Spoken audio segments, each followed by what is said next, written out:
Bapak Ibu, saudara-saudara sekalian, teristimewa yang kita hormati Bapak Insinyur Haji Joko Widodo dan Bapak Wakil Presiden Republik Indonesia Bapak Gibran Raka Bumi Raka beserta istri dan hadirin hadirat yang insya Allah dimuliakan rahmati Allah Subhanahu wa Ta'ala.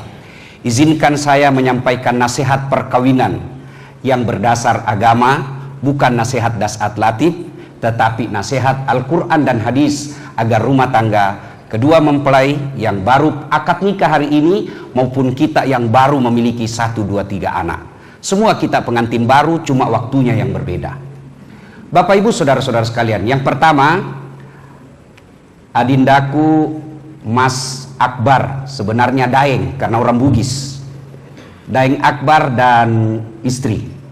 Pertama, yang adenda harus yakini, nikah adalah ibadah.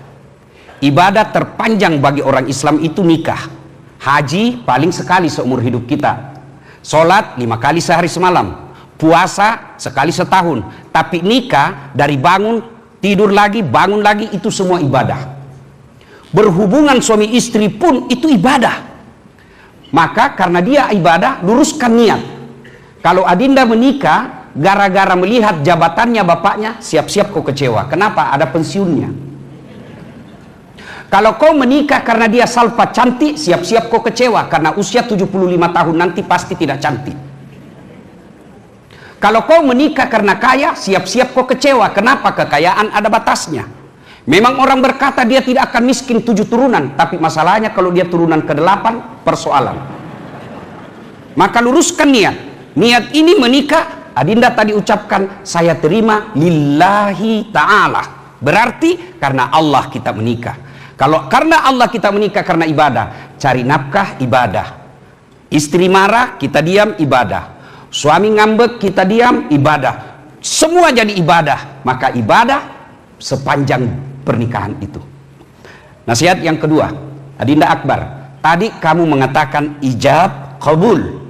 Ijab itu kalau bahasa Indonesianya penyerahan. Qabul saya terima. Itu namanya ijab kabul. Bapaknya seolah-olah bilang begini, Daeng Akbar, saya kasih ke anakku. Akbar mengatakan, saya terima pak. Itu artinya mulai dari A sampai Z, sekarang tanggung jawabnya ada sama Akbar. Itu namanya ijab kabul. Berikutnya, ada yang disebut akad nikah. Nikah dalam Quran ada 2 kata yang selalu identik, yaitu akad, yaitu nikah dan sawaj. Sawaj itu pasangan. Pasangan tidak bisa sukses tanpa ada pasangannya. Contoh, Pak Insinyur Joko Widodo kasih saya sendal merek Louis Vuitton, Masya Allah, tapi cuma kiri. Mahal memang, tapi cuma kiri.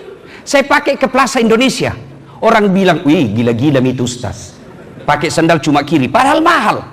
Maknanya adinda Mas Akbar, Daeng Akbar, tidak mungkin kau hebat tanpa dukungan istrimu. Dan tidak mungkin istri hebat tanpa dukungan suami.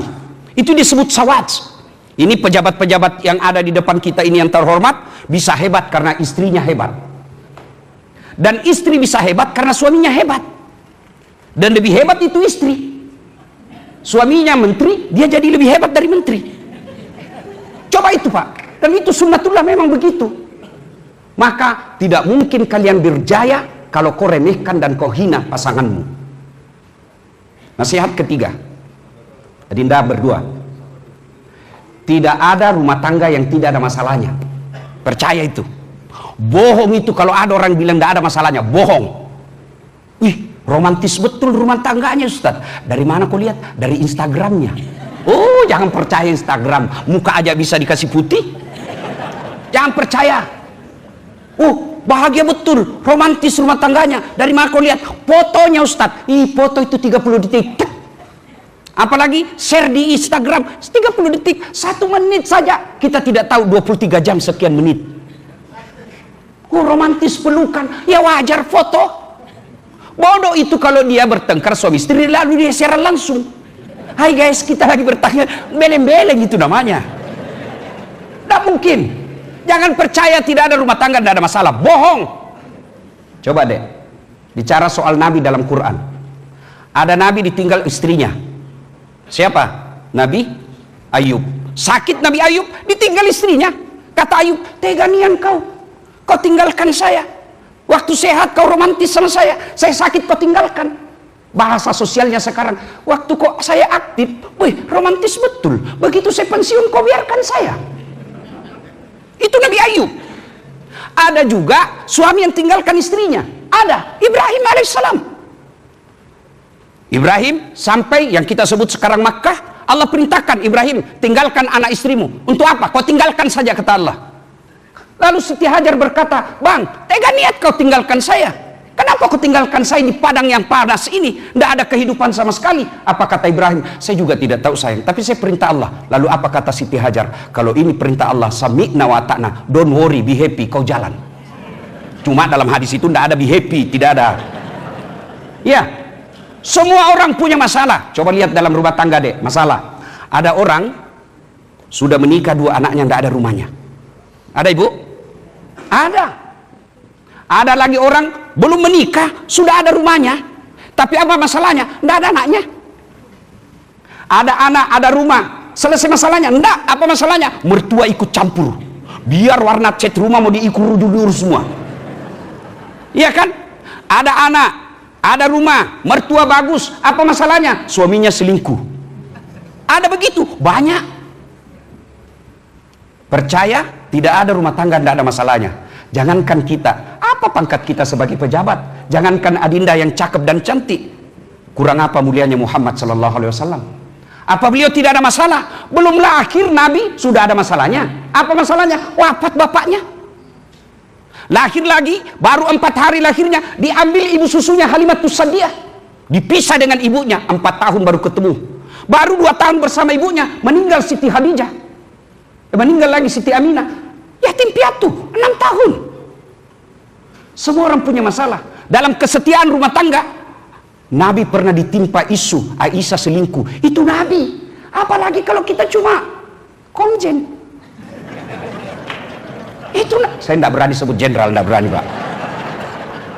Kalau jenderal, komjen teman saya. Semua ada masalah. Ayo, ini yang bicara pak. Pak Wapres ini yang bicara. Banyak masalah saya pak. Apalagi setelah saya viral, banyak janda-janda curhat. Modus Ustadz, ada masalah saya, suami saya baru meninggal, ada doa-doa penenang jiwa. Saya kasihlah doa di WhatsApp. Lama-lama dia bilang, Ustadz jiwa saya sudah tenang, maukah Ustadz menjadi imam dalam hidupku? Saya bilang mohon maaf dek, saya bukan imam, saya penceramah. Semua kita punya masalah. Allah Karim.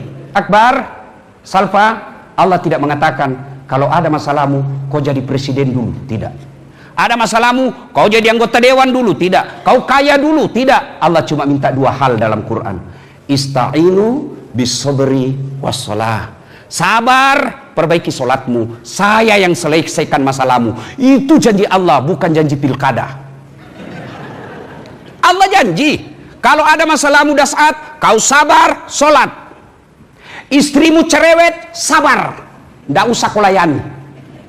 Apalagi kalau dia sudah bilang pokoknya kau diam saja. Dan itu perempuan, Daeng Akbar, jangan kau coba-coba bikin salah, karena itu perempuan ahli sejarah. Satu kali kau salah, dia ingat sampai kau pensiun. Percaya itu. Makanya istri saya bilang, kalau kau tahu laki perempuan ahli sejarah, jangan kau bikin sejarah. Dan itu kalau diulas, dia ulang-ulang terus itu. Nah, ya, sabar. Yang kedua, perbaiki sholat.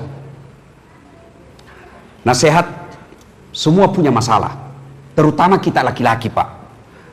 Daeng Akbar, laki-laki itu sebagai suami paling banyak masalahnya. Coba lihat, kita tinggal di rumah, dia bilang pemalas. Kita pergi keluar, dia bilang suka ngelayap. Kita ikuti kata istri, dia bilang takut istri. Kita ikuti nasihat mama, dia bilang dibawa ke tiap ibu, anak mami. Kita bantu perempuan, dia bilang banyak urusan. Tidak dibantu, dia bilang tegaan. Kita marah sama anak, dia bilang kasar. Tidak dinasehati, dia bilang tidak tegas. Selalu ada masalah. Di warung kopi banyak tagihan. Pergi kerja dimarah-marahi sama bos. sampai lagi di rumah dimarah-marahi lagi sama istri. Maka resepnya sabar. Kalau saya istriku marah, saya lebih baik menyanyi. Kalau dia mulai lain-lain modelnya, langsung saya peluk. Kalau dia marah, lalu saya menyanyi. Bila kamu di sisiku, hati rasa syahdu. Oh, mulai senyum-senyum itu. Tapi tetap marah, saya peluk, baru saya menyanyi. Insaplah wahai. Berhenti dia marah. Coba amalkan itu deh. Coba aku amalkan. Nah, bapak-bapak, coba amalkan itu. Berhenti marah. Dan sebenarnya itu perempuan suka marah, sebabnya kata Nabi dua. Satu, jarang kau memujinya. Dua, jarang kau kasih hadiah. Ya tuh bu? Nah, tuh betul. Iya cok. Bahkan untuk memuji istri, boleh bohong. 3 bohong yang boleh dalam agama. 3 bohong yang boleh dalam agama. Satu diantaranya menyenangkan hati istri. Bohong boleh. Wih, tambah cantik kau sayang. Padahal dalam hati kita kau makin jelek. Boleh bohong seperti itu. Boleh. Dan istri itu meskipun ditahu dibohongi, dia senang juga itu. Itulah hebatnya itu bohong untuk menyenangkan kebahagiaan.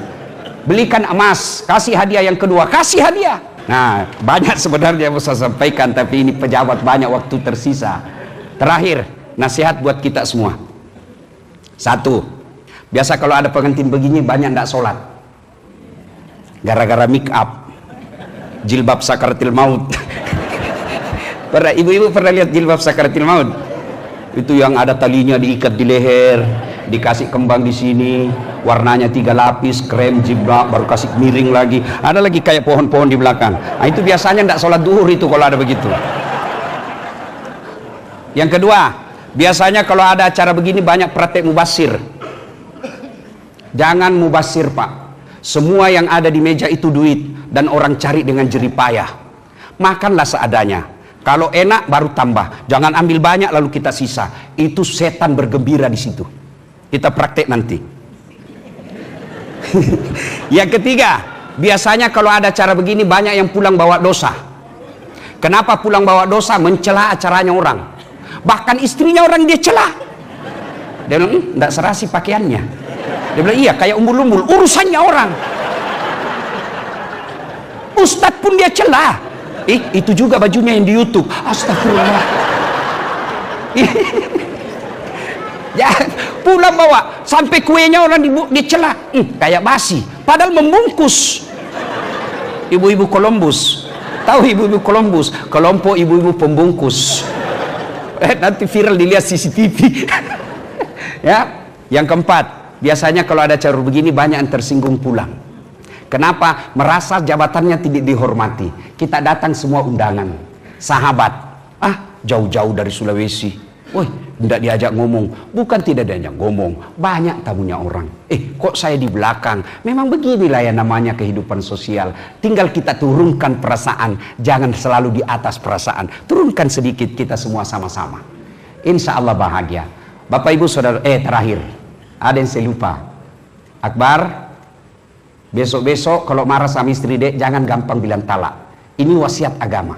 Makanya itu tidak dibacakan lagi sigat tali. Biasanya kan dibacakan, ada himbauan Kementerian Agama, tidak boleh lagi baca itu karena ada kata talak di dalamnya. Ya, besok kamu marah, saya talak kamu, jatuh talak 1. Marah 5 menit kemudian, saya talak betul kok, jatuh talak 2. Keluar dari rumahnya dia banting pintu, tak, saya talak kamu, jatuh talak 3. Talak 1 masih boleh rujuk, tidak perlu. Talak 2 harus nikah ulang. Talak 3 cerai dulu, baru nikah dengan laki-laki lain. Kita tunggu dia cerai, tunggu 3 kali haid, baru kita cerai nikah lagi. Hati-hati bilang talak, meskipun lewat WhatsApp, meskipun hanya bercanda, tidak boleh kata talak dipermainkan. Bagaimana kalau perempuan bilang talak kak? Talak kak, talak kak, talak kak, talak kak, talak kak, talak kak, talak kak. Biar sampai di atas pantatnya tidak sah. Bapak Ibu Saudara-saudara sekalian, ini nasihat buat kita semua. Kalau ada khilaf dan salah mohon dimaafkan. Terima kasih. Sebelum kita akhiri, mari kita berdoa. Mohon izin untuk mengaminkan.